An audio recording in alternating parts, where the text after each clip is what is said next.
आदरणीय साथीहरू सबैलाई नमस्कार। यतिखेर हामी हामामाचुको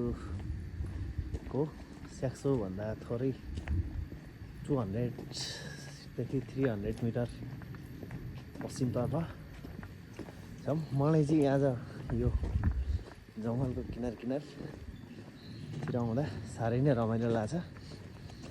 तपाईँहरूलाई कस्तो लाग्छ?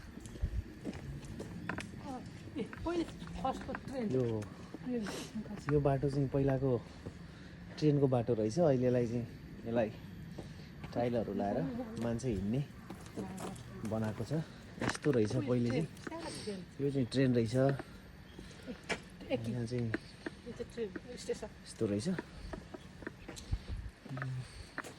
मैले यो देखाउन चाहेँ। त्यसपछि यसको किनारमा चाहिँ कस्तो रमाइलो सानो जङ्गल रहेछ एउटा है। पनि साह्रै राम्रो रहेछ। कस्तो रमाइलो शीतल टाइपको मान्छेहरू हिँड्ने